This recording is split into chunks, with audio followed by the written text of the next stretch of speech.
Hello students, welcome all of you. इस video में मैं भय कुमार क्लास 12 फिजिक्स चैप्टर 4 गतिशील आवेश एवं चुंबकत्व मूविंग चार्जेज एंड मैग्नेटिज्म का पार्ट 8 को हिंदी माध्यम में डिस्कस करने जा रहा हूं, जिसमें एम्पियर का परिपथीय नियम का अनुप्रयोग नंबर 2 तथा अनुप्रयोग नंबर 3 को डिस्कस किया जाएगा तथा इसके अलावा NCERT टेक्स्ट बुक का प्रॉब्लम 4.8 का सॉल्यूशन भी किया जाएगा, जो परिनालिका के अंदर चुंबकीय क्षेत्र का मान ज्ञात करने से संबंधित है।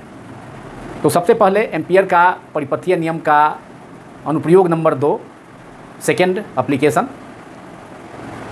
एम्पियर का परिपथीय नियम का उपयोग कर एक लंबे धारावाही परिनालिका के अंदर स्थित किसी बिंदु पर चुंबकीय क्षेत्र का व्यंजक प्राप्त करना। तो सबसे पहले यह जानना जरूरी है कि परिनालिका क्या है, सोलेनॉइड क्या है।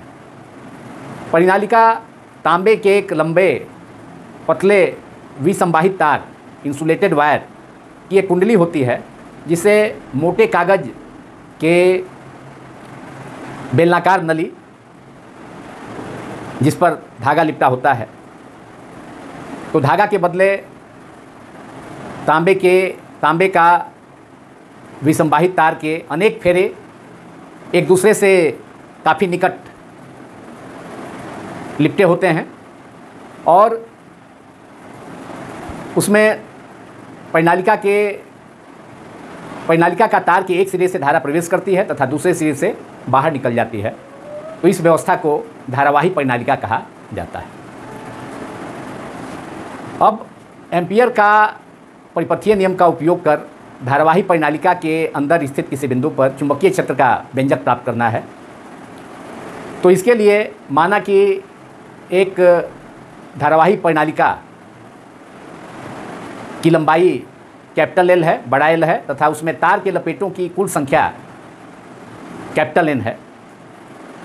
तो इसलिए धारावाही परिनालिका के प्रति इकाई लंबाई में तार के लपेटों की संख्या कितनी हो जाएगी, उसे स्मॉल n से सूचित किया जा सकता है।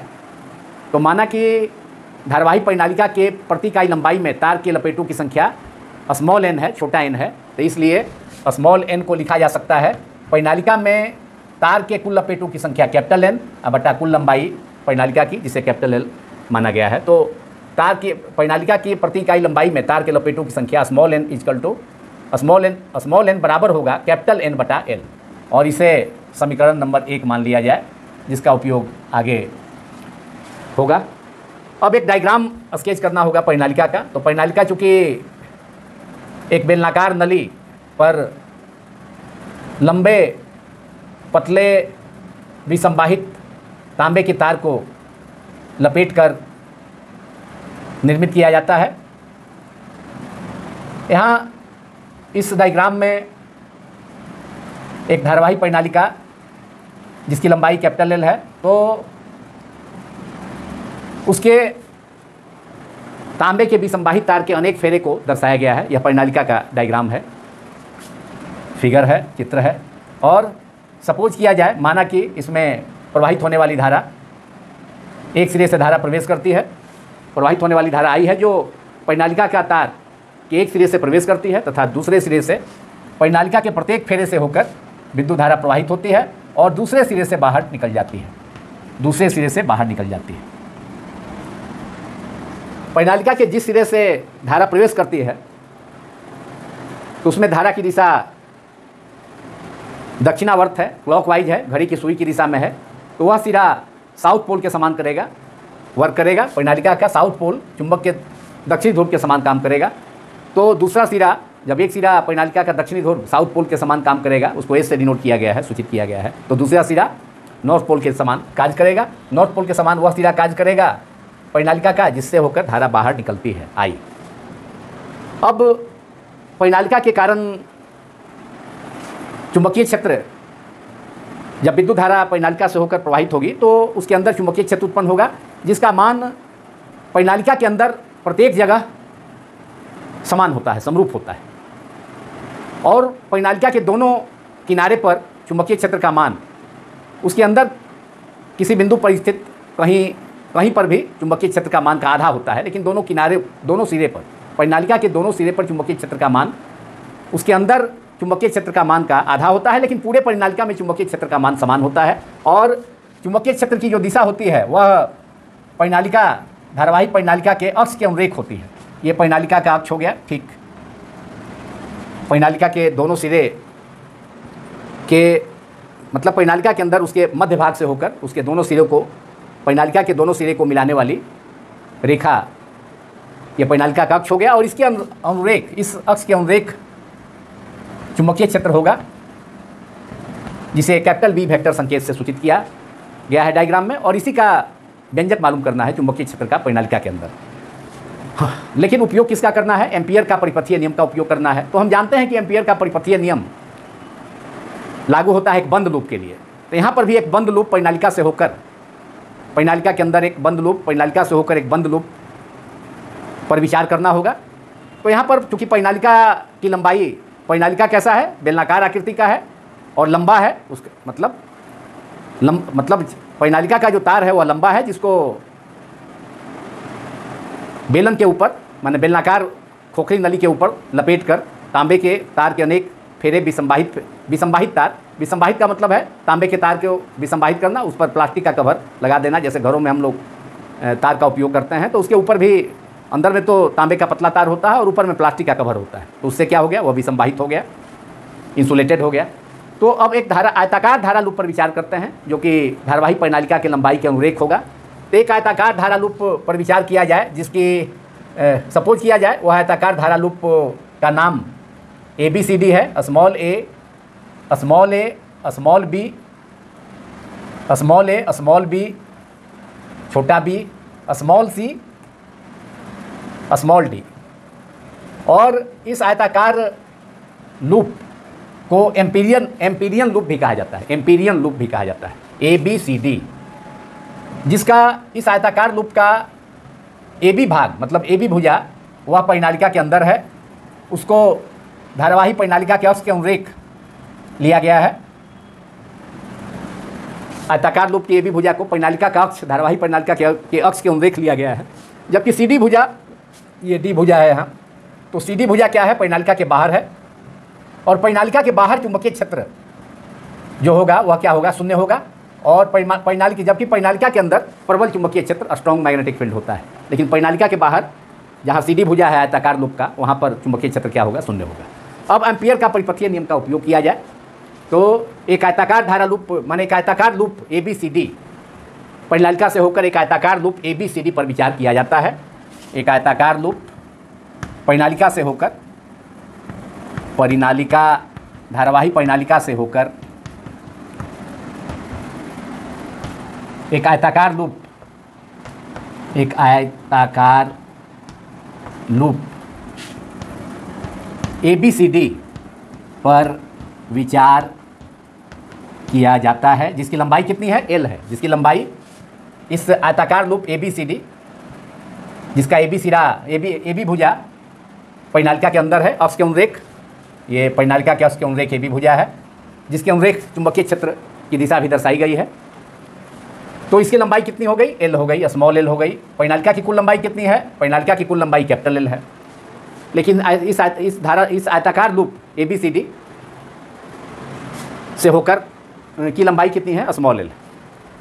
तो धारावाहिक परिनालिका से होकर एक आयताकार लूप ABCD पर विचार किया जाता है, जिसकी लंबाई L है। जिसकी लंबाई कितनी है? L है, स्मॉल l है। अब एम्पियर का परिपथीय नियम लागू किया जा सकता है, क्योंकि आयताकार, अब यह आयताकार लूप हुआ जिसका AB भुजा परिनालिका के अंदर है, और परिनालिका से होकर कितनी धारा प्रवाहित हो रही है? I धारा प्रवाहित हो रही है। तो भुजा AB से भी प्रवाहित होने वाली धारा कितनी होगी? भुजा AB जो है, चूँकि परिनालिका के अंदर है, तो उससे भी संबद्ध धारा कितनी होगी? I ही होगी। तो अब एम्पियर का परिपथीय नियम का उपयोग किया जाए इस आयताकार लूप ABCD जो परिनालिका से होकर खींचा गया है, कल्पना किया गया है उसमें। तो आयताकार लूप ABCD में एम्पियर का परिपथीय नियम परिपथीय नियम से, एम्पियर का परिपथीय नियम क्या है? इस आयताकार धारा लूप पर चुंबकीय क्षेत्र का रेखीय समाकलन इस लूप से संबद्ध धारा, इस लूप से प्रवाहित होने वाली धारा या इस लूप आयताकार लूप से संबद्ध धारा आई का कितना गुना होता है? μ0 गुना होता है। तो इंटीग्रल ओवर क्लोज लूप तो अब नहीं है, वृत्ताकार लूप तो नहीं है, आयताकार लूप है। तो यहाँ समाकलन का संकेत लॉन्ग एस बड़ा एस दे करके बीच में एक आयत, छोटा सा आयत दे देंगे। इसका मतलब है कि समाकलन होगा चुंबकीय क्षेत्र का पूरे आयताकार लूप पर, और B vector dot D L vector equals to μ0। और यहाँ चूँकि परिनालिका के पूरे तार में लपेटों की संख्या कितनी है? कैपिटल एन है। तो यहाँ एल लंबाई का आयताकार लूप में लपेटों की संख्या कितनी हो जाएगी? क्योंकि परिनालिका के प्रति इकाई लंबाई में लपेटों की संख्या स्मॉल एन है, इसलिए एल लंबाई में तार के लपेटों की संख्या कितनी हो जाएगी? स्मॉल एन गुने एल। तो μ0 गुने स्मॉल एन गुने एल और इंटू क्या होता है? आई होता है। अगर एक फेरा होता तार का तो सीधे μ0 गुने आई हो जाता, लेकिन यहाँ पर एन फेरे हैं। इस एल लंबाई, आयताकार लूप की एल लंबाई में भी कुल फेरों की संख्या कितनी है कैसे मालूम हुई? तो धारावाही परिनालिका के प्रति इकाई लंबाई में लपेटों की संख्या कितनी है? स्मॉल एन है, इसलिए आयताकार लूप की एल लंबाई में लपेटों की संख्या कितनी हो जाएगी? स्मॉल एन गुने स्मॉल एल। अब यहाँ integral over B dot D L है, मतलब चुंबकीय क्षेत्र का रेखीय समाकलन है पूरे आयताकार लूप पर।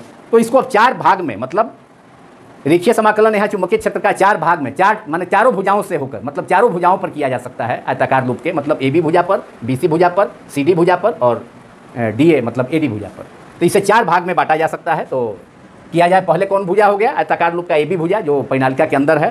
तो इसे लिखा जा सकता है, इसको 4 पार्ट में, मतलब चारों भुजाओं पर, चारों भुजाओं से संबद्ध, मतलब चुंबकीय क्षेत्र माने चारों भुजाओं पर से हो, चारों भुजाओं के लिए चुंबकीय क्षेत्र का रेखीय समाकलन करना होगा। पहले कहाँ से हो गया? ए बी भुजा के लिए, तो A to B integral over A to B, या सीधे ए बी नीचे भी लिखा जा सकता है, A to B B vector dot D L vector. अब दूसरा पार्ट हो गया, दूसरी भुजा है आयताकार लूप का बी सी। तो अब बी सी पर, बी सी भुजा पर चुंबकीय क्षेत्र का रेखीय समाकलन, तो क्या होगा? बी इंटीग्रल नीचे में समाकलन संकेत के नीचे में बी और ऊपर में सी, या नीचे में ही बी सी लिखा जा सकता है एक जगह भी। तो बी टू सी और बी वेक्टर और डॉट डी एल क्या है? डी एल इस आयताकार लूप का एक अल्पांश लंबाई है। तो B to C integral B vector dot D L vector plus, अब कहाँ? अब सी डी भाग में। सी डी भाग में क्या होगा? चुंबकीय क्षेत्र सी डी जो भाग है आयताकार लूप का, वह क्या है? वह परिनालिका के बाहर है, जहाँ चुंबकीय क्षेत्र क्या है? B0 है। तो यहाँ पर B के जगह integral over C to D समाकलन होगा। चुंबकीय क्षेत्र का कुल समाकलन C से D तक CD भुजा पर, और CD भुजा की एक अल्पांश लंबाई DL लिया जा सकता है। तो पूरे जितने भी अल्पांश हैं CD भुजा में, सभी के मतलब सभी अल्पांशों का योग हो जाएगा, मतलब इंटीग्रेशन करने पर, और फिर चुंबकीय क्षेत्र के साथ उसका क्या है? एक अल्पांश का अदिश गुणन है। तो यहाँ पर B चूँकि 0 है तो हम लिख सकते हैं B की जगह 0 इंटू DL वेक्टर, और प्लस अब अंतिम भुजा है आयताकार लूप का DA है। तो अब रेखीय समाकलन कहाँ से कहाँ तक होगा? D से A तक होगा चुंबकीय क्षेत्र का, मतलब पूरे DA भुजा पर, AD भुजा पर चुंबकीय क्षेत्र का रेखीय समाकलन होगा। तो उसके लिए किसी बिंदु पर, मतलब चुंबकीय क्षेत्र अगर B है और CD भुजा के, AD भुजा के किसी बिंदु पर चुंबकीय क्षेत्र B है, और उस बिंदु के निकट एक अल्पांश लंबाई इस भुजा का DL है, तो चुंबकीय क्षेत्र का रेखीय समाकलन हो जाएगा B वेक्टर अदिश गुणन डॉट DL वेक्टर, कहाँ से कहाँ तक? D से A तक पूरे भुजा की, माने चौथी भुजा जो आयताकार लूप है उसकी लंबाई पर। तो अब हो गया D to A B vector dot DL vector, और equal to right hand side में क्या है? μ0 गुने स्मॉल n गुने L। ये L लंबाई के धारा, L लंबाई का आयताकार लूप के अंदर स्थित परिनालिका में तार के लपेटों की कुल संख्या हो गई, और इंटू आई धारा का μ0 गुना होता है। तो परिनालिका से बहने वाली धारा कितनी है? प्रवाहित होने वाली धारा आई है। अब यहाँ B vector dot DL vector क्या होता है? वह होता है बी का मॉड, बी का मापांक, बी वेक्टर का मापांक, DL वेक्टर का मापांक इंटू कॉस थीटा। तो यहाँ अगर DL वेक्टर लिया जाए, ए बी लंबाई का एक छोटा सा अल्पांश ले लिया जाए, और बी वेक्टर की दिशा भी किधर होती है? अक्ष की ओर होती है। तो यहाँ पर अगर DL वेक्टर लिया जाए, एक DL वेक्टर हो गया जिसकी दिशा भी B के अनुरेख है, जिसकी दिशा, चूँकि धारावाही परिनालिका के अंदर चुंबकीय क्षेत्र की दिशा क्या होती है? उस परिनालिका के अक्ष के अनुरेख होती है, जिसे दिखाया गया है। तो यहाँ पर AB भुजा का अल्पांश DL ले लिए हैं, अल्पांश सदिश जिसकी दिशा बी वेक्टर की ओर है, तो बी वेक्टर और डीएल वेक्टर के बीच का कोण कितना हो जाएगा, 0 डिग्री। तो फर्स्ट जो इंटीग्रल है, पहला जो समाकलन है, उसमें हम क्या लिखेंगे, पहला समाकलन में अब B vector dot D L, तो ए टू बी और B into D L, B D L cos 0।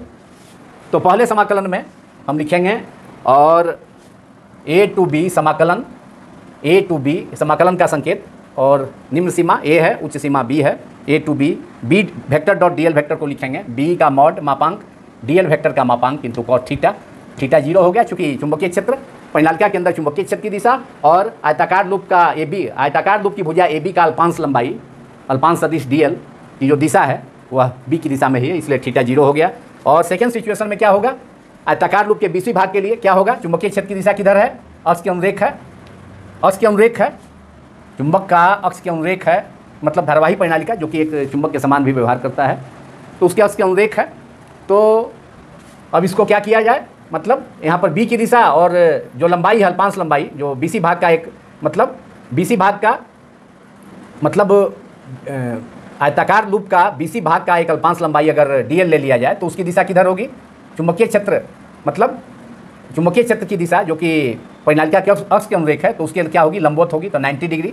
तो सेकेंड इंटीग्रेशन में क्या हो जाएगा, सेकेंड इंटीग्रेशन में बी टू सी, आयताकार लूप की बीसी भुजा पर समाकलन है तो बी टू सी, और चुंबकीय क्षेत्र का रेखीय समाकलन है तो B vector dot D L vector है तो B D L into B का मापांक डी एल का मापांक इंटू कॉस 90 डिग्री प्लस, अब फिर क्योंकि थर्ड पार्ट में है सी टू डी, मतलब आयताकार लूप की सीधी भुजा परिनालिका से बाहर है जहाँ चुंबकीय क्षेत्र शून्य है, तो तीसरा टर्म सी टू डी हमने लिखा है इंटीग्रल समाकलन का संकेत सी टू डी 0, मतलब बी का वैल्यू 0 है, चुंबकीय क्षेत्र 0 है बाहर में, तो 0 दे दिया बी के जगह इंटू डी एल वेक्टर, तो थर्ड टर्म 0 हो गया, थर्ड टर्म सीधे 0 हो गया। और प्लस फोर्थ टर्म में क्या है, D to A B vector dot D L vector, तो यहाँ पर भी डी ए भुजा के लिए भी अब चुंबकीय क्षेत्र की दिशा कहाँ है, चुंबकीय क्षेत्र की दिशा यहाँ भी किधर है, चुंबक के परिनालिका के अक्ष के अनुरेख है, तो बी वेक्टर और डी ए भुजा की लंबाई क्या है, चुंबकीय क्षेत्र की दिशा के क्या है, चुंबकीय क्षेत्र की दिशा के लंबवत है, तो इसलिए यहाँ पर भी डी ए भुजा के लिए भी आयताकार लूप की आयताकार लूप की डी ए भुजा के लिए भी चुंबकीय क्षेत्र और कोई अगर अल्पांश लिया जाता है, अल्पांश लंबाई ए डी भुजा का, तो वह अल्पांश चुंबकीय क्षेत्र के क्या होगा, लंबवत होगा, तो वहाँ पर फिर cos 90 0 हो जाएगा। तो मतलब फोर्थ इंटीग्रेशन में क्या लिखेंगे, चौथा फोर्थ टर्म में जो समाकलन है, समाकलन का संकेत डी से ए तक, मतलब डी ए भुजा में, और B vector dot D L vector लिखा जा सकता है B D L cos 90 degree. ये हो गया चारों, माने जो चार टर्म है इंटीग्रेशन का सबका सम हो गया, मतलब पूरे रेखीय पूरा चुंबकीय क्षेत्र का रेखीय समाकलन हो गया, पूरे आयताकार लूप पर हो गया रेखीय समाकलन। इन चारों टर्म को, चारों इंटीग्रेशन को, चारों समाकलन को ऐड करने पर B vector dot D L vector का मतलब चुंबकीय क्षेत्र का रेखीय समाकलन है, और ये बराबर हो जाएगा कितना, μ0 into small n into L, जो कि एल लंबाई के आयताकार लूप में तार के लपेटों की संख्या है, उसके अंदर निहित जो मतलब लूप के अंदर निहित जो परिनालिका का भाग है उसमें लपेटों की संख्या है, इंटू कितनी हो गई, आई हो गया। अब चूंकि चुंबकीय क्षेत्र बी का मान हमने शुरू में ही बताया कि चुंबकीय क्षेत्र का मान परिनालिका के अंदर हर जगह नियत होता है, तो बी चूंकि नियत है तो जो भी नियत राशि होता है वह समाकलन से बाहर किया जाता है, समाकलन का इंटीग्रेशन का रूल्स है। तो यहाँ पर फर्स्ट टर्म में केवल फर्स्ट टर्म बचेगा, cos 0 1 होता है, cos second term cos 90 0, third term तो चुंबकीय क्षेत्र ही 0 है, तो थर्ड टर्म तो ऐसे ही पहले ही 0 हो गया। और यहाँ भी चौथी भुजा के लिए भी डी से ए तक भी चुंबकीय क्षेत्र मतलब बी और चुंबकीय क्षेत्र और अल्पांश लंबाई, उस भुजा की अल्पांश लंबाई के बीच का कोण 90 है, 90 डिग्री है, तो cos 90 0, तो सभी टर्म 0 हो जाएंगे, तो केवल फर्स्ट टर्म सर्वाइव करेगा ए से बी तक, मतलब जो भाग आयताकार लूप का जो भाग परिनालिका का अंदर है वहीं पर केवल उसी भाग के लिए ही चुंबकीय क्षेत्र का रेखीय समाकलन मौजूद होगा, और अन्य भुजाओं के लिए क्या हो गया, अन्य भुजाओं के लिए चुंबकीय क्षेत्र का रेखीय समाकलन कितना होगा, 0 होगा, जैसा कि देखा जा सकता है। तो फर्स्ट टर्म में हम बी को बाहर कर लें, चुंबकीय क्षेत्र का मान नियत है, और ए से बी तक जो लंबाई है D L, A to B D L, और ए से बी तक लंबाई कितनी है, आयताकार मतलब ए बी भुजा की लंबाई कितनी है, आयताकार लूप की ए बी भुजा की लंबाई कितनी है, आयताकार लूप की ही लंबाई एल है, तो एल हो जाएगा integral over A to B, A सिरे से बी सिरे तक, मैंने ए बी भुजा में कुल लंबाई कितनी हो गई, ए बी भुजा की लंबाई एल हो गया, तो integral over A to B D L, D L तो एक छोटा सा अल्पांश लंबाई है पूरी भुजा ए बी का, तो कुल लंबाई हो जाएगा A to B integral D L L हो जाएगा। और सब टर्म 0 हो गया, प्लस 0, सेकेंड टर्म भी 0 cos 90, थर्ड टर्म तो 0 था ही, फोर्थ टर्म भी 0 हुआ, और इज इक्वल टू क्या हो जाएगा, μ0 multiplied by n small n into L, जहाँ स्मॉल n क्या है, छोटा n तार में लपेटों की परिनालिका में तार के लपेटों की संख्या है, इंटू आई।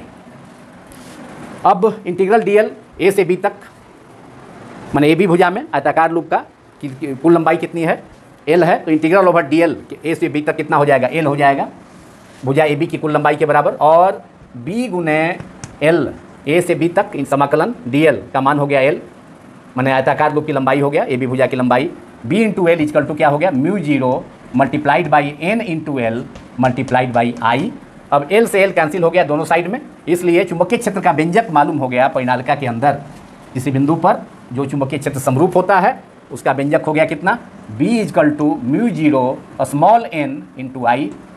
यहाँ स्मॉल एन क्या है, परिनालिका में तार के लपेटों की संख्या, तो चूंकि परिनालिका की कुल लंबाई कितनी है, कैपिटल एल है, तो एन की जगह इसको लिखा जा सकता है म्यू जीरो पूरे परिनालिका के लिए, ये पूरे परिनालिका के लिए। अभी तक तो हमने आयताकार परिनालिका के एक आयताकार लूप के परिनालिका के अंदर एक आयताकार लूप पर विचार किया था जिसकी लंबाई स्मॉल एल थी, लेकिन पूरे परिनालिका की लंबाई कितनी है, तार के पूरे परिनालिका के तार की लंबाई कैपिटल एल है, तो स्मॉल एन इजकल टू क्या हो जाएगा, समीकरण 1 में हमने लिखा था कैपिटल एन परिनालिका में तार के कुल लपेटों की संख्या बटा उसकी कुल लंबाई, तो स्मॉल एन बराबर क्या हो जाएगा, कैपिटल एन बटा कैपिटल एल इंटू आई।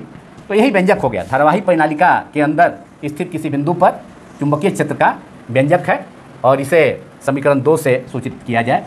तो इस व्यंजक को ये एम्पियर का परिपथीय नियम का दूसरा अनुप्रयोग था और जिसमें हमने एक धारावाही परिनालिका के अंदर किसी बिंदु पर चुंबकीय क्षेत्र का व्यंजक प्राप्त किया, capital B is equal to mu zero गुने स्मॉल एन इंटू आई, जहाँ स्मॉल एन क्या है, पूरे परिनालिका में तार के लपेटों की पूरे परिनालिका के प्रति इकाई लंबाई, परिनालिका के प्रति इकाई लंबाई में तार के लपेटों की संख्या जो कि परिनालिका में तार के लपेटों की कुल संख्या में तार की कुल लंबाई से भाग देने पर, डिवाइड करने पर प्राप्त होगा। तो स्मॉल एन बराबर कैपिटल एन बटा एल समीकरण 1 से हमने रख दिया, तो बी इजकल टू हो गया mu zero small N into I या म्यू जीरो गुने कैपिटल एन बटा एल इंटू आई। और यही अभिष्ट व्यंजक है, धारावाही परिनालिका के अंदर किसी बिंदु पर चुंबकीय क्षेत्र का व्यंजक है। और इस सूत्र पर आधारित एनसीईआरटी टेक्स्ट बुक का एक अंकित प्रश्न है 4.8 जिसको मैं लास्ट में सॉल्व करूंगा, उसका हल करूंगा, लेकिन उसके पहले एम्पियर का परिपथीय नियम का तीसरा अनुप्रयोग को डिस्कस करना होगा।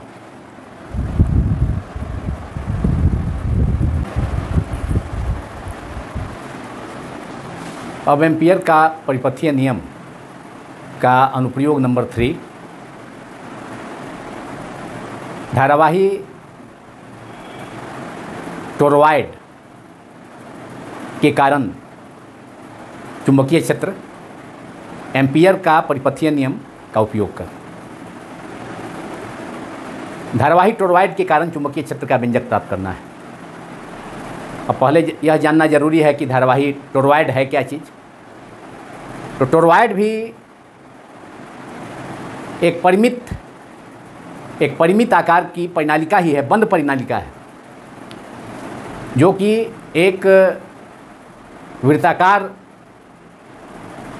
खोखले वलय मतलब हॉलो सर्कुलर रिंग के ऊपर तांबे के पतले तार के विसंवाहित तार के इंसुलेटेड किया हुआ रहेगा।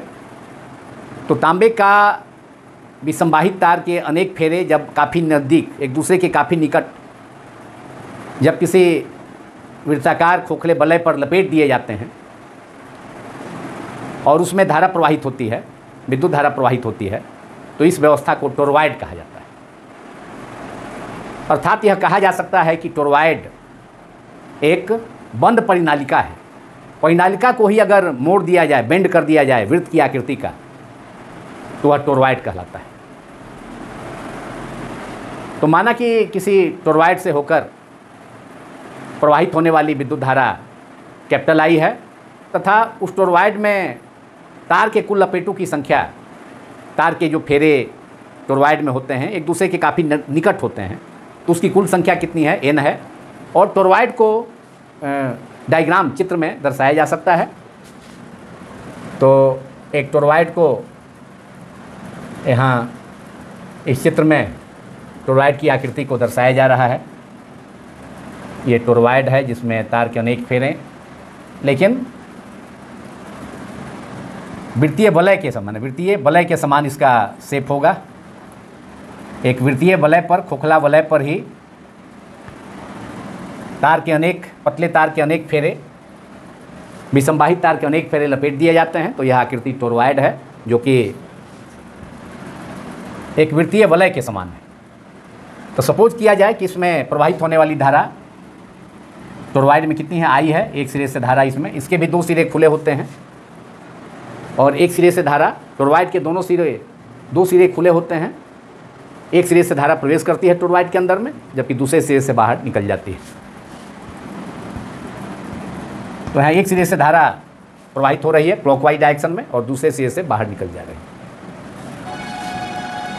सपोज किया जाए कि टोरॉयड का जो टोरॉयड के अंदर जो चुंबकीय क्षेत्र होगा, जब विद्युत धारा टोरॉयड से प्रवाहित होती है तो इसके कारण चुंबकीय क्षेत्र उत्पन्न होता है और धारावाही टोरॉयड की चुंबकीय क्षेत्र रेखाएं अनेक संकेंद्रीय वृत्त होती हैं। टोरॉयड के अंदर अनेक संकेंद्रीय वृत्त होगा जिसकी त्रिज्या अलग अलग होगी लेकिन केंद्र समान होगा, और ये केंद्र है इसका टोरॉयड का, टोरॉयड के वलय का केंद्र है वो। तो अनेक संकेंद्रीय वृत्त होंगे, मतलब इसकी चुंबकीय क्षेत्र रेखाएं जब टोरॉयड से होकर धारा प्रवाहित की जाएगी तो इसकी चुंबकीय क्षेत्र रेखाएं अनेक संकेंद्रीय वृत्त होंगी।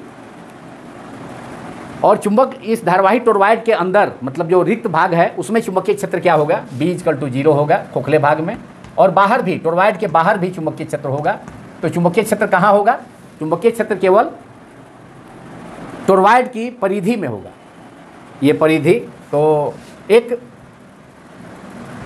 यहाँ वृत्ताकार लूप पर विचार किया जाए, एम्पियर का परिपथीय नियम को लागू करना है, उसकी सहायता से टोरॉयड में चुंबकीय क्षेत्र मालूम करना है। तो टोरॉयड का चुंबकीय क्षेत्र उसके रिम में होगा, मतलब उसकी परिधि में, केवल परिधि में ही, टोरॉयड की परिधि में ही उसका जो रिंग है, रिंग का जो मतलब जिस पर तांबे का विसंवाहित तार लिपटा हुआ है, तो केवल उसी कॉइल के अंदर चुंबकीय क्षेत्र होगा। जबकि भीतर जो खाली भाग है वलय का, उसमें चुंबकीय क्षेत्र B0 और बाहर भी, टोरॉयड के बाहर भी चुंबकीय क्षेत्र 0 होगा। तो यहाँ पर एक, चूँकि चुंबकीय क्षेत्र ये टोरॉयड से होकर विद्युत धारा प्रवाहित होने पर उसकी चुंबकीय क्षेत्र रेखाएं अनेक वृत्ताकार अनेक संकेंद्रीय वृत्त होगा। तो उसमें से एक वृत्त पर विचार किया जाए, एक धारा लूप पर विचार किया जाए, और वह धारा लूप इसके टोरॉयड के फेरों से होकर के गुजरने वाला एक वृत्ताकार लूप पर विचार किया गया, जिसकी त्रिज्या कितनी है, R है। इस धारा लूप, वृत्तीय धारा लूप की त्रिज्या कितनी है, R है, कैपिटल R है। अब एम्पियर का परिपथीय नियम लागू किया जाए इस टोरॉयड में। ये चित्र हो गया टोरॉयड का, धारावाही टोरॉयड। तो चुंबकीय क्षेत्र जो होगा केवल क्या होगा, ये जो धारावाही वृत्तीय, मतलब यहाँ पर जो R त्रिज्या का एक धारा लूप, वृत्तीय धारा लूप पर विचार किया गया है, वृत्ताकार लूप पर। तो इसके प्रत्येक बिंदु पर, मैंने कहने का मतलब है कि इसके प्रत्येक बिंदु पर चुंबकीय क्षेत्र का मान समान होगा, क्योंकि वृत्त सममित आकार का होता है, वृत्त के केंद्र से परिधि की दूरी समान होती है। इसलिए वृत्त की परिधि इस धारा लूप के, वृत्तीय धारा लूप के प्रत्येक बिंदु पर, और इससे गुजरने वाली भी धारा, इसमें निहित धारा कितनी होगी, I होगी, क्योंकि यह वृत्तीय लूप परिनालिका के जो फेरे हैं, तार के फेरे हैं, उसके अंदर स्थित है, उसकी परिधि के अंदर स्थित है, परिधि पर स्थित है। इसलिए इससे संबद्ध धारा, चूँकि परिनालिका से, टोरॉयड से बहने वाली धारा, बंद परिनालिका से बहने वाली धारा कितनी है, I है। इसलिए इस वृत्तीय लूप से भी संबद्ध धारा कितनी होगी, I ही होगी, कैपिटल I सपोज किया गया है। तो चुंबकीय क्षेत्र की बात हो रही थी कि चुंबकीय क्षेत्र का मान इस वृत्तीय लूप के प्रत्येक बिंदु पर समान होगा, और उसकी दिशा क्या होगी, वृत्त की परिधि पर स्पर्शवत होगी। तो मान लिया किसी बिंदु, यहाँ पर सपोज किया जाए, तो इस बिंदु पर चुंबकीय क्षेत्र की जो दिशा होगी वह इसकी स्पर्शवत होगी, इस वृत्त पर खींची गई स्पर्श रेखा के दिशा में होगी। और यहाँ अगर इस वृत्तीय लूप का एक अल्पांश ले लिया जाए तो उसकी लंबाई कितनी है, dl है। dl अगर सदिश के रूप में व्यक्त करना है तो इसकी दिशा हो जाएगी, जो दिशा किधर होगी, चुंबकीय क्षेत्र की दिशा में ही होगी। तो ये dl वेक्टर हो गया, इस वृत्तीय लूप का एक अल्पांश लंबाई, अल्पांश सदिश हो गया, इसलिए कि उसकी दिशा भी B की दिशा में ही दर्शाया गया है। और चुंबकीय क्षेत्र की दिशा इस वृत्तीय लूप के प्रत्येक बिंदु पर क्या होगी, वृत्त की परिधि पर खींची गई स्पर्श रेखा की दिशा में होगी। मतलब वृत्त की परिधि, मतलब जो वृत्त है, धारा मतलब वृत्तीय लूप है, उसके स्पर्शवत होगी, किसी भी बिंदु पर खींची गई स्पर्श रेखा की दिशा में चुंबकीय क्षेत्र होगा। और अल्पांश सदिश की दिशा भी B वेक्टर की दिशा में ही है, इसलिए B वेक्टर चुंबकीय क्षेत्र सदिश और डीएल अल्पांश सदिश के बीच का कोण कितना होगा, शून्य हो जाएगा। तो अब एम्पियर का परिपथीय नियम लागू कर दिया जाए इस वृत्तीय लूप पर, पूरे वृत्तीय लूप के लिए जो कि टोरॉइड के अंदर स्थित है, आर त्रिज्या का वृत्तीय लूप है। तो आर त्रिज्या के वृत्तीय लूप पर, आर त्रिज्या के वृत्तीय लूप पर या वृत्तीय लूप में एम्पियर का परिपथीय नियम लागू करने पर, एम्पियर का परिपथीय नियम से क्या होगा, चुंबकीय क्षेत्र का पूरे वृत्तीय लूप पर, पूरे वृत्ताकार लूप पर जो आर त्रिज्या, कैपिटल आर त्रिज्या का है, उस पर चुंबकीय क्षेत्र का रेखीय समाकलन। तो क्या करना होगा, समाकलन का संकेत लॉन्ग एस बड़ा एस दे करके बीच में सर्किल दे देना होगा, बीच में सर्किल दिया गया। और चुंबकीय क्षेत्र का रेखीय समाकलन क्या होगा, बी वेक्टर, चुंबकीय क्षेत्र है किसी बिंदु पर, सपोज किया जाए किसी बिंदु पी पर चुंबकीय क्षेत्र स्पर्शवत है इस वृत्तीय लूप पर, तो बी वेक्टर बी सदिश डॉट अल्पांश सदिश डीएल वेक्टर, यहाँ डीएल वेक्टर क्या है, इस वृत्तीय लूप का एक अल्पांश लंबाई है, अल्पांश लंबाई उसकी दिशा बी वेक्टर का उल्लेख है। तो पूरे वृत्तीय लूप पर चुंबकीय क्षेत्र का रेखीय समाकलन, इंटीग्रेशन, समाकलन का संकेत पूरे वृत्त पर, तो एक वृत्त दे दिया गया बीच में, बी वेक्टर बी सदिश डॉट अदिश गुणन है डीएल वेक्टर बराबर क्या होगा, म्यू जीरो।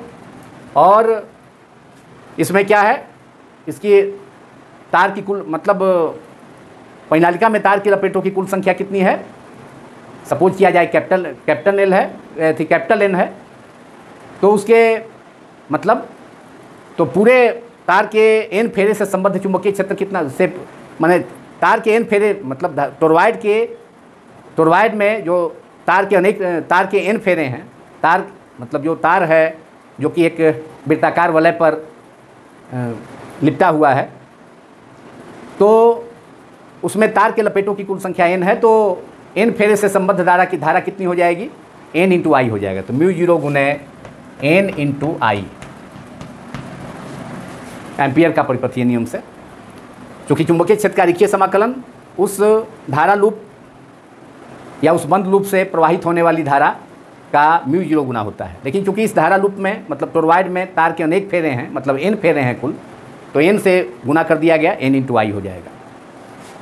n फेरे से बहने वाली धारा n इंटू आई, म्यू जीरो गुने एन आई हो गया। और यहाँ पर रेखीय समाकलन का संकेत पूरे वृत्त पर, पूरे वृत्तीय लूप पर, तो B vector dot DL vector को लिखा जा सकता है बी का मापांक डीएल का मापांक इंटू कॉस, और बी वेक्टर की दिशा किसी बिंदु पर, मतलब वृत्तीय लूप के किसी बिंदु पर बी वेक्टर की दिशा स्पर्शवत है उस वृत्त पर खींची गई स्पर्श रेखा की दिशा में, और अल्पांश सदिश की दिशा भी वही है।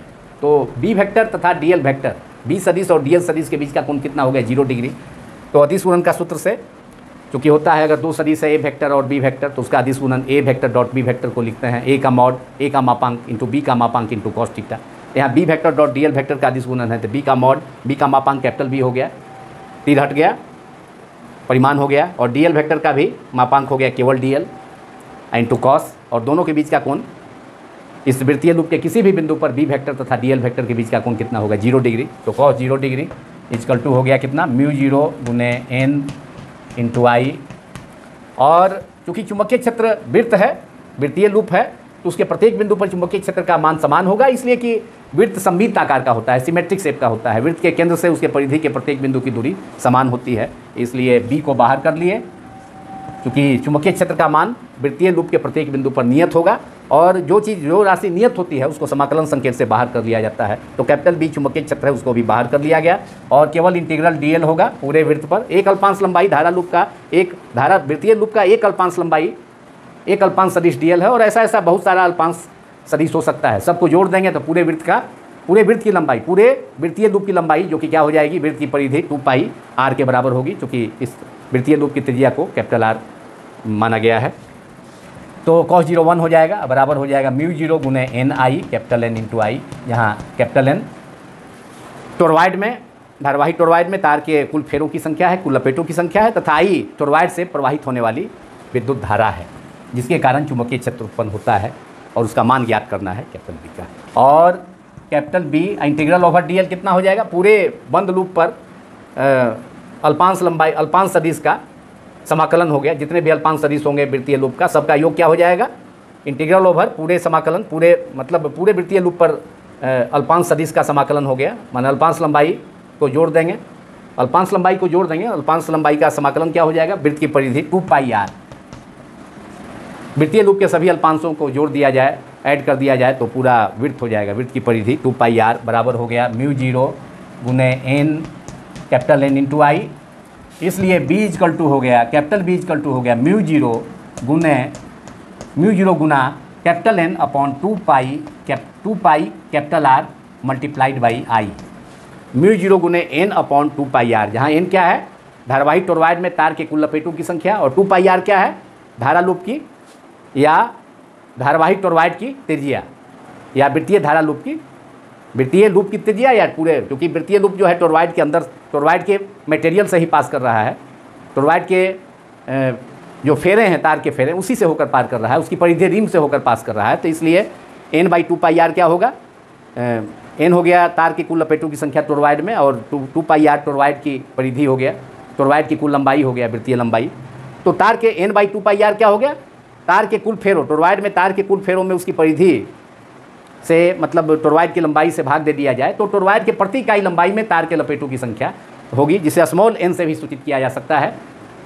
धारावाही परिनालिका में भी स्मॉल n आया था, लेकिन वहाँ स्मॉल n तार लंबा था तो वहाँ कैपिटल N/L था, कैपिटल N था तार के परिनालिका के प्रति इकाई लंबाई में लपेटों की संख्या। और यहाँ चूँकि टोरॉइड वृत्ताकार है, वृत्ताकार वलय के रूप का है, इसलिए इसके प्रति इकाई लंबाई में, टोरॉइड के प्रति इकाई लंबाई में तार के लपेटों की संख्या कितनी होगी, n/2πr, जो कि स्मॉल n लिखा जा सकता है, बराबर है μ0 स्मॉल n इंटू आई। तो फॉर्मूला दोनों का, सोलेनॉइड परिनालिका का, धारावाही परिनालिका के कारण चुंबकीय क्षेत्र का, और धारावाही टोरॉइड के कारण चुंबकीय क्षेत्र का व्यंजक, दोनों में फॉर्मूला सेम आ गया। केवल अंतर है, स्मॉल n का अंतर है तार के प्रति इकाई लंबाई में लपेटों की संख्या, उसी में अंतर है। परिनालिका की स्थिति में स्मॉल n था कैपिटल N/कैपिटल L, और परिनालिका में स्मॉल n बराबर n/2πr।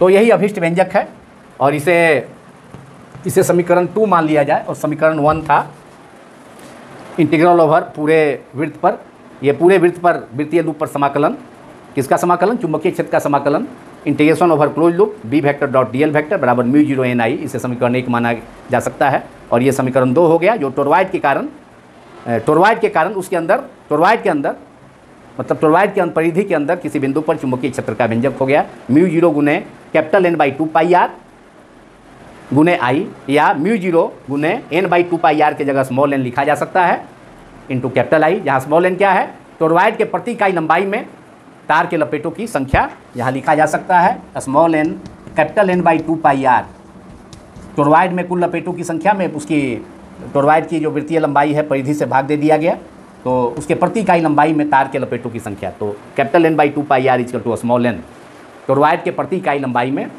तार के लपेटों की संख्या स्मॉल n हो गई। तो यह व्यंजक हो गया B equal to μ0 into small n into I, जो कि धारावाही परिनालिका के कारण चुंबकीय क्षेत्र के व्यंजक के ही समान है। तो यह टोरॉइड के कारण एम्पियर का परिपथीय नियम का उपयोग कर एक टोरॉइड के अंदर चुंबकीय क्षेत्र का व्यंजक है।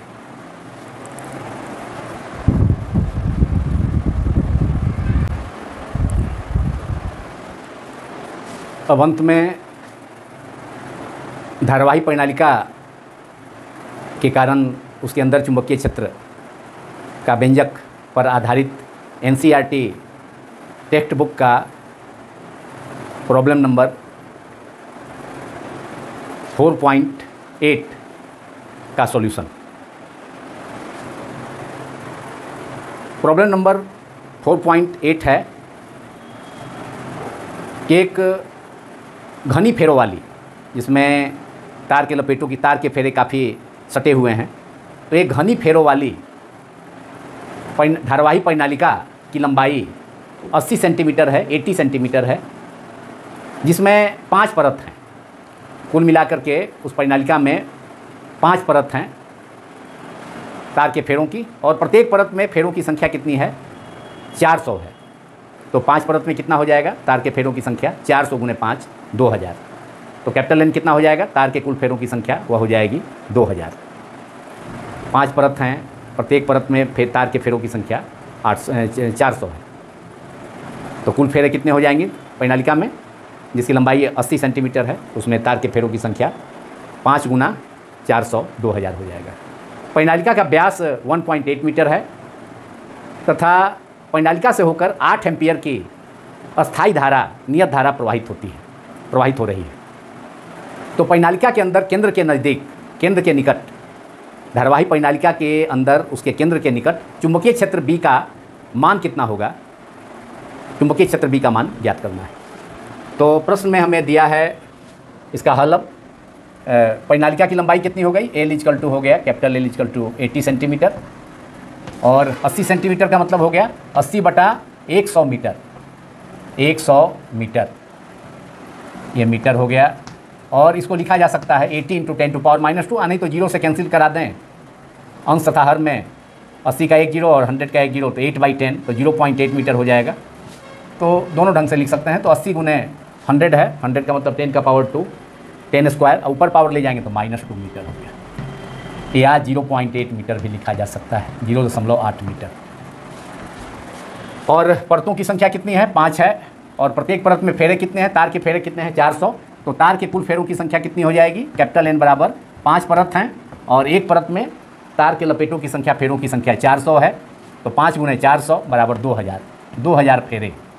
परिनालिका में तार के कुल फेरों की संख्या कैपिटल N, L क्या हो गया, परिनालिका की लंबाई है, N क्या है, कैपिटल N, तार के कुल फेरों की संख्या है। I धारा कितनी है, 8 एम्पियर की धारा परिनालिका से अस्थायी धारा प्रवाहित हो रही है। परिनालिका जिसका डायग्राम मैंने अभी बनाया था, दूसरा अनुप्रयोग था एम्पियर का परिपथीय नियम का। ये परिनालिका है, लंबी परिनालिका जो कि बेलनाकार आकृति की होती है। किसी खोखले बेलन के अंदर या खोखली बेलनाकार नली के अंदर तार के अनेक फेरे, तांबे के विसंवाही तार के अनेक फेरे लपेट दिए जाते हैं, परिनालिका हो गया। इसकी लंबाई कैपिटल L दिया है 80 सेंटीमीटर, और धारा का मान दिया है, कितनी है धारा, वह धारा है 8 एम्पियर, कैपिटल I बराबर, धारा का संकेत कैपिटल I से या स्मॉल I से भी सूचित किया जाता है, यहाँ हमने कैपिटल I संकेत का उपयोग किया है। तो I इक्वल टू 8 एम्पियर। तो इसके अंदर यहाँ पर केंद्र है इसका परिनालिका, तो केंद्र के निकट कहीं भी चुंबकीय क्षेत्र मालूम करना है। और केंद्र के परिनालिका के अंदर चुंबकीय क्षेत्र जो होगा वह उसके अक्ष के अनुरेख होता है, मतलब परिनालिका के अक्ष के अनुरेख होता है चुंबकीय क्षेत्र।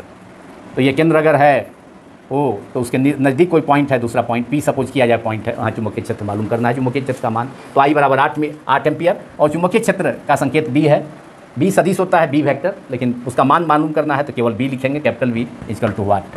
अब सूत्र से धारावाही परिनालिका के अंदर उत्पन्न चुंबकीय क्षेत्र का व्यंजक होता है B बराबर होता है μ0 गुने स्मॉल n इंटू I, जहाँ स्मॉल n क्या है, तार, स्मॉल n क्या है, परिनालिका के तार के प्रति, परिनालिका के प्रति इकाई लंबाई में तार के लपेटों की संख्या। तो यहाँ तो कुल फेरे भी दिए हुए हैं, तार के कुल फेरे 5 परतों में परिनालिका के दिए हुए हैं, और परिनालिका की लंबाई भी है, तो स्मॉल n की जगह कैपिटल N लिखा जाए, कैपिटल N तार के मतलब परिनालिका में कुल फेरों की संख्या, अब बटा L हो गया, L क्या है, लंबाई है, तो स्मॉल n की जगह, स्मॉल n क्या था, तार के प्रति, मतलब परिनालिका के प्रति इकाई लंबाई में तार के फेरों की संख्या, तो स्मॉल n की जगह कैपिटल N, परिनालिका में तार के कुल फेरों की संख्या बटा उसकी कुल लंबाई से डिवाइड कर दिया गया। तो μ0 गुने n बटा L गुने I।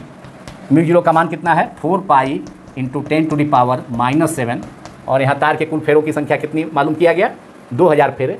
5 परत है परिनालिका के अंदर, और प्रत्येक परत में फेरों की संख्या 400 है, तो कुल फेरों की संख्या 5 गुने 400 बराबर 2000, तो 2000 हो गया। और लंबाई कितनी है, 80 सेंटीमीटर, तो 80 इंटू 10⁻⁻² मीटर लिखा जा सकता है, या 0.8 मीटर। अगुने धारा कितनी है, 8 एम्पियर। तो यहाँ पर -2 पावर से डिनोमिनेटर में हर में है, और अंश में μ0 का मान में 10⁻⁻7 है, तो -2 से -7 का -2 पावर कैंसिल हो गया, तो -5 बचा। और यहाँ 0 से मतलब 80 का 0, माने हर में डिनोमिनेटर में 80 का 80 है, 80 का 1 0 से 2000 का 1 0 कैंसिल हो गया, तो ऊपर 200 बचा और नीचे 8 है, और 8 ऊपर 8 धारा भी है, तो 8 से 8 अब कैंसिल हो गया अंश तथा हर में, न्यूमरेटर तथा डिनोमिनेटर में। तो अब कितना हो गया, 200 गुने 4 माने 800 हो गया। और 200 को मतलब यहाँ जो 2 0 है उसको भी हम -5 के -2 पावर से, क्योंकि 200 का मतलब 2 0 का मतलब है 100, 100, 10 का पावर +2 पावर, और -5 के -2 पावर से उसको न्यूट्रलाइज कर सकते हैं, तो कितना बचेगा, -3 पावर बचेगा। तो अब हो गया कितना, अब हो गया यहाँ पर 8, ये केवल 4 गुने 2 8, मतलब 8b का मान हो गया कितना 8 पाई मल्टीप्लाइड बाई 10⁻³ टेस्ला। पाई का मान भी रख दिया जाए 22/7 22/7 और 3.14। तो पाई का मान रख देने पर फाइनल आंसर हमारा, ऐसे तो चुंबकीय क्षेत्र का मान परिनालिका के अंदर 8 पाई × 10⁻³ टेस्ला आया, लेकिन पाई का मान रख दिया जाए 8 × 3.14 मल्टीप्लाइड बाई गुना 10⁻³ टेस्ला। अब 3.14 में 8 से मल्टीप्लाई कर दिया जाए तो 8 × 4 32, रिमाइंडर 3, 8 × 1 8 + 3 11, रिमाइंडर 1, और 8 × 3 24 + 1 तो 25 हो गया। तो 25.8 × 3.14 आ गया 25.12 मल्टीप्लाइड बाई 10⁻³ टेस्ला। तो इतना आ गया। अब इसको हम लिख सकते हैं, अगर -1 पावर मतलब 10⁻³ से -1 पावर अलग कर लिया जाए तो मतलब 25.12/10 हो जाएगा, या नहीं तो -1 पावर इससे अलग करके एक अंक पर डिसिमल लेफ्ट साइड में शिफ्ट कर देंगे तो कितना हो जाएगा 25/12/10 दैट इज 2.512 मल्टीप्लाइड बाई, अब 10⁻³ में से -1 पावर अलग कर लिए हैं तो यहाँ पर -2 पावर रह जाएगा, इतना टेस्ला दैट इज 2.512 है। तो राउंड अप करने के बाद इसे केवल 2.5 पूर्ण बनाने पर इसे 1 डिसिमल के 1 अंक माने एक अंक तक, दशमलव के बाद एक अंक तक 2.5 × 10⁻² टेस्ला। आंसर ये हो गया, चुंबकीय क्षेत्र का मान हो गया परिनालिका के अंदर 2.5 × 10⁻² टेस्ला या 25.12 × 10⁻³ टेस्ला। तो यह धारावाही परिनालिका के अंदर चुंबकीय क्षेत्र का मान हो गया। और इसी के साथ यह वीडियो अब समाप्त होता है, जिसमें एम्पियर का परिपथीय नियम के 2 अनुप्रयोग, धारावाही परिनालिका तथा धारावाही टोरॉयड के कारण उसके अंदर चुंबकीय क्षेत्र का व्यंजक प्राप्त किया गया, तथा NCERT टेक्स्ट बुक का प्रॉब्लम नंबर 4.8 का भी सॉल्यूशन किया गया। यदि यह वीडियो आप सभी को पसंद आया हो तो इस वीडियो को अधिक से अधिक लाइक करें, तथा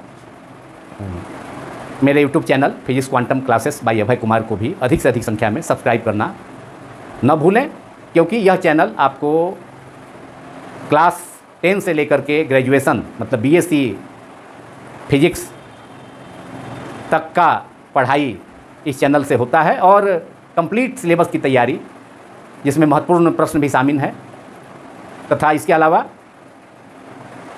IIT JEE तथा नीट के लिए भी काफ़ी मटेरियल्स, SC वर्मा साहब का बुक कॉन्सेप्ट ऑफ फिजिक्स का भी सॉल्यूशन, तो सब कुछ इस चैनल में माने ढेर सारे मटेरियल्स सभी क्लासेस के लिए मौजूद हैं।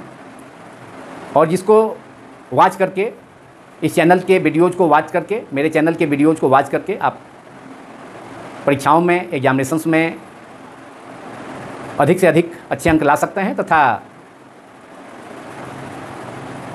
इंट्रेंसेस की कॉम्पिटिशन्स की तैयारी के लिए भी काफ़ी यह चैनल हेल्पफुल है। Thank you very much.